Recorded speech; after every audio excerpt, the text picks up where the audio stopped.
Dialogando con el padre Raúl Sánchez.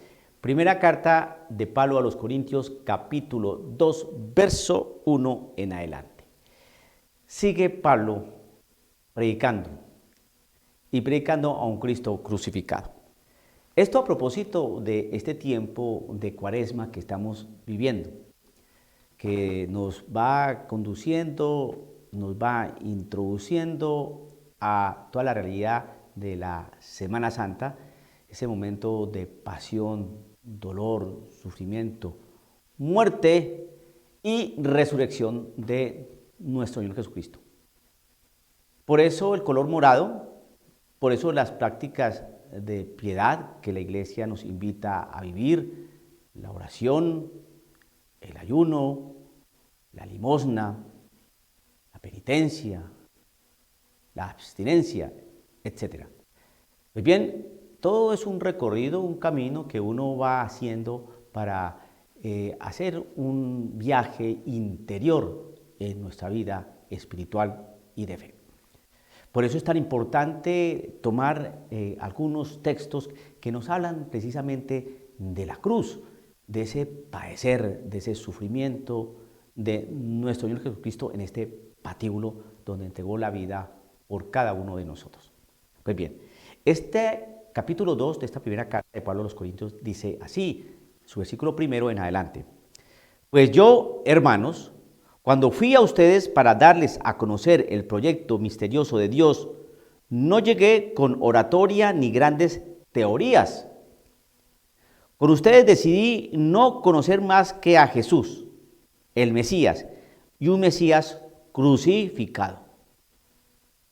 Yo mismo me sentí débil ante ustedes, tímido y tembloroso. Mis palabras y mi mensaje no contaron con los recursos de la oratoria, sino con manifestaciones de espíritu y poder, para que su fe se apoyara no en sabiduría humana, sino en el poder de Dios. Bien, Pablo sigue predicando, hablando de un Jesús, un Mesías y un Mesías crucificado. Y dice Pablo, ¿no? Yo mismo me sentí débil ante ustedes, tímido y tembloroso. Mis palabras y mi mensaje no contaron con los recursos de la oratoria, sino con manifestaciones de espíritu y poder. Manifestaciones de espíritu y poder. ¿Qué significa eso? No llegó con oratorias, llegó un poco tímido, un poco reservado, ¿no?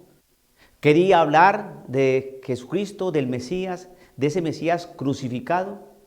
Y por eso no llegó con ningún tipo de expresiones muy académicas dadas por la oratoria y una buena predicación, sino más bien con manifestaciones, como dice aquí, con manifestaciones de espíritu y poder para que su fe se apoyara no en sabiduría humana, sino en el poder de Dios.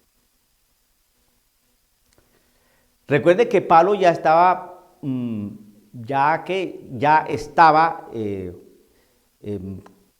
con una gran experiencia, ¿no?, en formar comunidades e ir a los lugares paganos, donde la gente no creía, donde la gente no pertenecía al pueblo judío, donde la gente tenía otros dioses.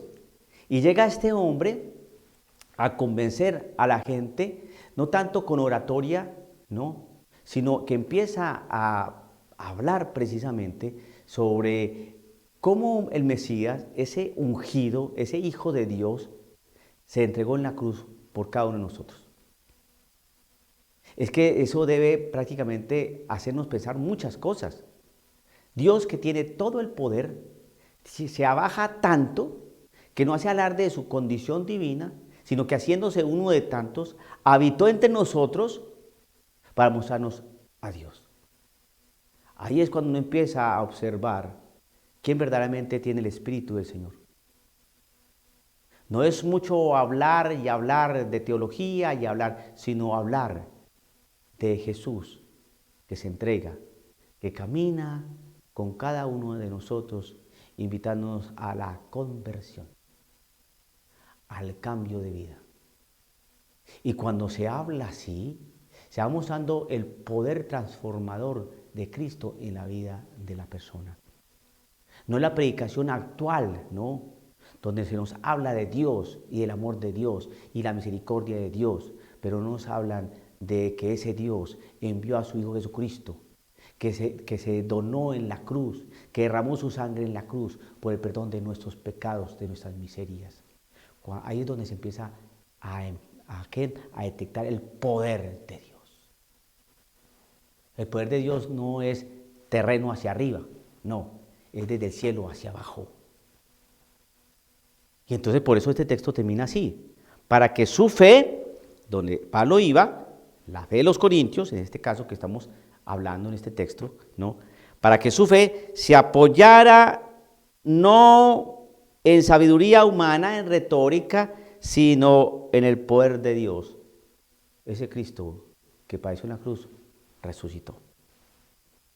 Nos dio la salvación. Ahí es donde está el poder. Ahí es donde está el poder. Pero para poder ser rescatados por el Señor, es reconocer ese sufrimiento en la cruz que Él mismo nos invita a pasar a nosotros cuando nos dice: el que quiera seguirme, niéguese a sí mismo, tome su cruz y sígame. Eso Pablo lo estaba predicando, predicaba un Cristo crucificado, un Cristo de cruz. Y entonces la gente escuchaba eso y entendía que para alcanzar ese poder, esa victoria y esa gloria con el Señor, hay que sufrir, cargar cruz. Y por eso se entiende toda la realidad que estamos viviendo hoy en este tiempo cuaresmal, que pasamos un tiempo de cuaresma haciendo reflexión sobre nuestra realidad de conversión, de cambio. En el tiempo de Semana Santa acompañamos a nuestro Señor Jesucristo en esa situación de tal sufrimiento para alcanzar la gloria, la Pascua, la vida. Sin cruz no hay salvación. Sin Calvario no hay resurrección. Sin sangre y muerte no hay vida y gloria. Por eso hay que predicar un Cristo crucificado. Dialogando con el padre Raúl Sánchez.